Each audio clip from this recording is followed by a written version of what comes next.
if we can just get those on our Super Bowl, then we can talk about some of the challenges that the president has had in delivering his mandate, particularly with his cabinet, and the allegations of graft that have riddled President Uhuru Kenyatta's cabinet. And it starts off in March of this year. We will get those in just a moment. But before we get those on our Super Bowl, perhaps we can listen into what the president had to say, his remarks when he was making this announcement just a short while ago. Let's listen to the president.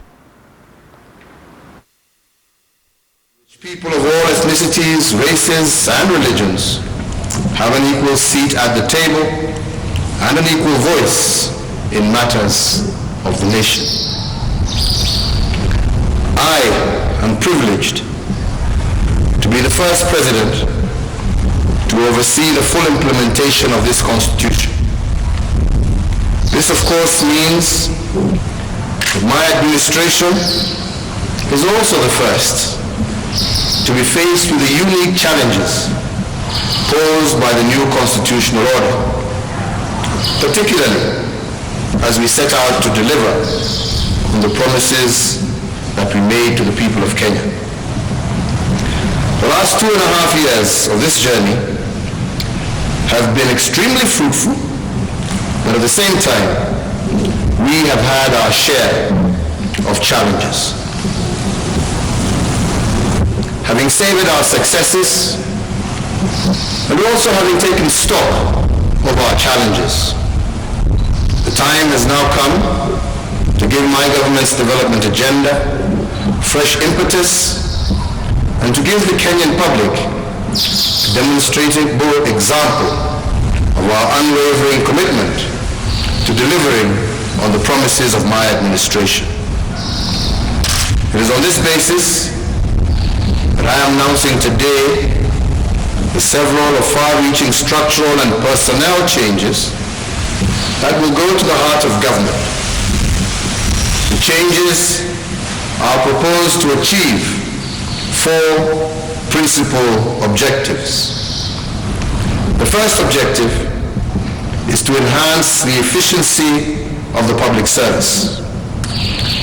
This will be done through fast-tracking the adoption of technology, improving processes to reduce red tape, providing for better oversight and leadership at each level of government administration. The second objective is to ensure the accountability of public officials in the discharge of their mandate. This will be done by implementing the new public procurement legislation, better delineation of roles and responsibilities as relates to public expenditure, and giving the necessary power and responsibility to accounting officers to make better decisions on budget management. The third objective is to guarantee the accessibility of public officers to those whom they serve. This will be done by reducing the size of their dockets into more manageable units and allowing those in charge to have better visibility of service delivery in their respective portfolios. And more importantly, to have time to engage with their key stakeholders as they execute the delivery of the government agenda.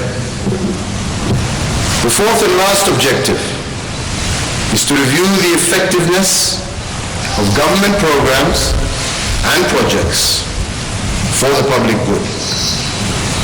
This will be done by undertaking an audit of our short and medium-term development objectives to ensure that only those projects that have a direct impact on the socio-economic well-being of the public make it through for cabinet approval. Fellow Kenyans, I now turn to the specifics. First, I have reviewed the scope of the existing ministries, and I have increased the size of cabinet from the current 19 ministers to 20 ministries. I expect that this change will allow cabinet secretaries to focus better on their deliverables by eliminating some of the overlap that existed before, and also through increased focus to important areas that will drive our economic growth.